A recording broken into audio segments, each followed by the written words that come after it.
viewers, this is Cynthia Michael from Screen Reviews bringing you a new podcast from my segment called The Black Lightning Review. And like always, I'm going to speak very loudly, very clearly, and very slowly in case you don't understand me. Also, I'll try to do my best not to be so hard during this audio podcast recording as well, not to cause any audio feedback as well. And finally, if you're under 18, this audio podcast recording will contain some adult language. Once again, if you're under 18, this audio podcast recording will contain some adult language. Now, with this and everything else, however, let's get into the latest new episode of Black Lightning Season 2.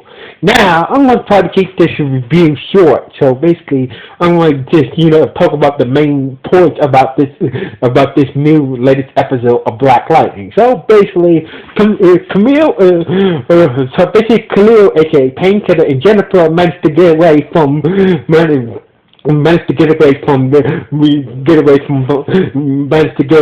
Black Lightning, Thunder, Gammy, and Cutter, and they will hold up at some training yard somewhere in Freeman. So basically, they're still in Freeman somewhere at some old abandoned train yard where Khalil, hides out when he's not with Tobias. So anyway, while that was going on, Painkiller. So basically, while that was going on, So while Camille and Jennifer were hiding out in Camille's abandoned train car apartment, Jefferson, so basically Jefferson called Lynn and talk about their progress. So basically Lynn decided to join Jefferson and the others to search for Khalil and Jennifer. So basically, Jefferson called Lynn, and Lynn decided to meet them and search for Jennifer and Khalil. While that was going on, we finally so basically we see Tobias and Todd Green, who we hired to unlock the secrets from the briefcase. Turns out the briefcase that Tobias had been possessing that used to belong to Martin Parker of the ASA is some type of high-tech laptop. So basically, all this time, the briefcase that used to belong to Martin Parker, the former head of the Road ASA, that Tobias has in his possession is some type of high-tech laptop. So basically, Todd Green is some type of computer genius. So basically, the reason why he hired Todd Green is the reason why Tobias will hire Todd Green is to unlock the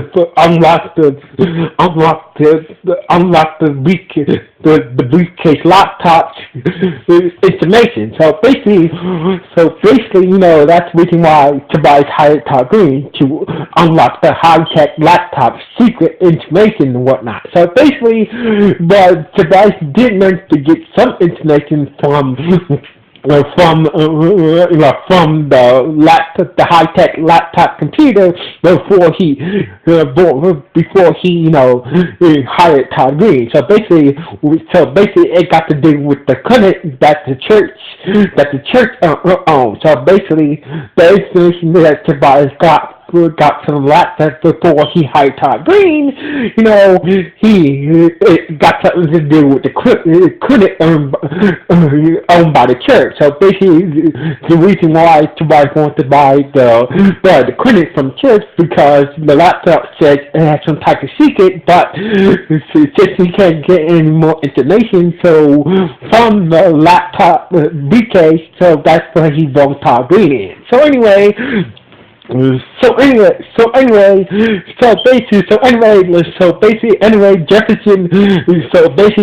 Jefferson, Anissa, Jeremy, and Lynn split up. So basically, searching the areas where they searching different evidence that they think that Khalil and Jennifer will hold up at. So basically, Lynn got to the train yard, but she didn't, so basically, Khalil and Jennifer were aware that Lynn was there, but Lynn didn't really look for them. So basically, she gave a heartfelt speech that Khalil and Jennifer heard. So basically, after Lynn gave her speech about family, and blah blah blah, that's when Jennifer and Khalil saying that your mother is right. So basically, if we keep on running, we will never stop. So basically, when Jefferson, Anissa, and Lynn got home, they found Khalil and basically they found Khalil and Jennifer waiting for him back at home in Freeman. So basically Jefferson heard about Khalil and Jennifer, and Khalil put two together that he figured out that Jefferson is Black Lightning. So basically he put two together and whatnot. So basically, Jefferson reached out to Henderson to get Khalil into protected custody. That way he can testify against Tobias well. So basically, after hearing Jennifer and Khalil out, Jefferson talked to Henderson, and convinced Henderson to put Khalil, aka Painkiller, into protected custody with sex. That way he can testify against somebody as well. So basically, Henderson, set up the arrangements for Camille, and Camille had some time to say goodbye. To say goodbye to Jennifer and his mother. So basically, Henderson was making this arrangement for putting Painkiller into protected custody to testify against his body as well. So that gave Khalil, aka Painkiller, the opportunity to say goodbye to Jennifer, his mom, and gave Mr. Pierce for doing this for him. So meanwhile, we see Tobias, back at Tobias, at Tobias' crib, we see Pablo is still working on cracking the briefcase, and that's when covered. So basically, Tobias got information that, that Khalil is going to dismiss him. So basically, he told Todd to call cover, and with the information where the police convoy that is escorting Khalil into the car sorry, let me pace myself. Alright, so basically, Tobias got information about Camilo going to protected custody. So basically, Tobias told Todd to call Cutter to with the information to set the convoy that is escorting, Camilo, aka Painkiller, into protected custody. So basically, once Todd called cover and and with the convoy that was escorting, was taking, Camille, aka Painkiller, into detective custody slash witch check and whatnot, and managed to kidnap. So basically, Carter managed to take out all the cops that was taking Camille, aka Painkiller, into protective custody and brought him back to Tobias Well. So anyway, Tobias Well.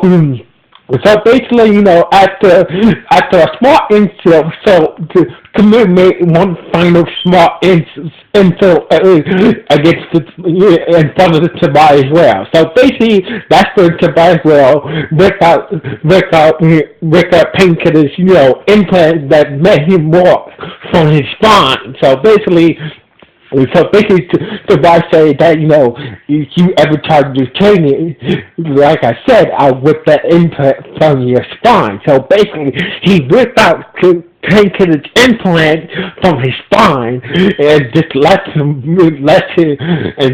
it on the ground, breathing from the back and mouth. So basically, he ordered Cutter to dump them, dump from the church that the Reverend, that his mom, that the Reverend's church, that the Reverend, the gun, Reverend Hoyt, is from the Reverend Hoyt church. So basically, after, Tobias Brick, Camille, aka Painkiller's impact from his spine, he ordered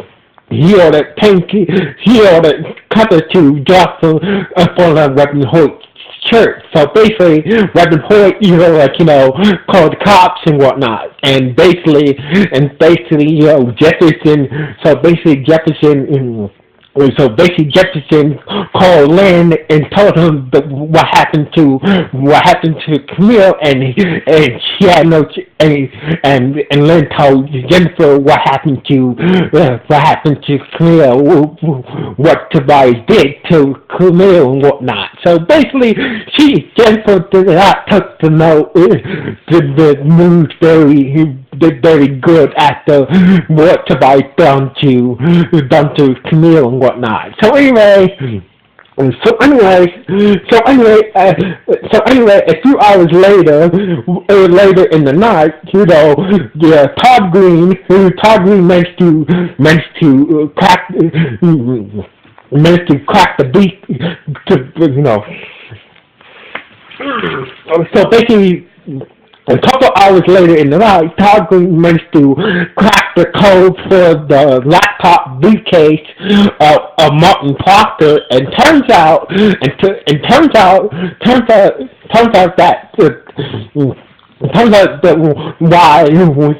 there is some secret metahumans on the property.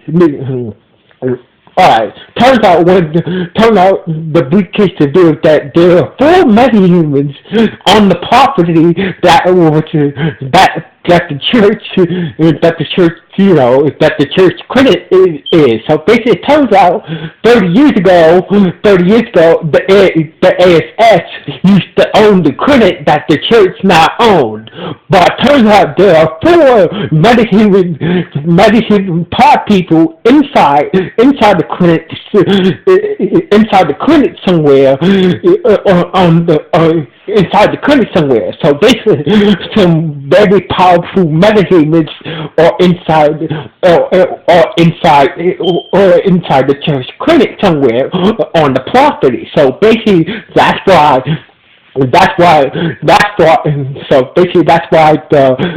the church credit is so important. Turns out there are 4 powerful metahumans somewhere inside the church medical clinic. So basically, the episode ended with the body smiling at Todd Green. Turning the information from the laptop briefcase telling him So basically, the episode ended with Todd Green cracking the laptop briefcase with Martin Parler, and he's figuring out that the church had four very powerful meta-human part people somewhere in the church clinic somewhere, and the episode ended with Tobias and Todd smiling like that's how the episode ended with Tobias and Todd smiling and celebrating. So basically, this is how the episode ended. So anyway, for the first episode, since it came back, I have to say this episode was brutal, but honestly was heartwarming at the same time. So basically, this was a good episode. So anyway, I can't wait for the next episode of Black Lightning. So anyway, like always, what do you guys think about this episode? Was it good? Was it okay? Or was it not? Please let me know with the comments below this podcast. So anyway, this is Cynthia and Michael sign off. 1,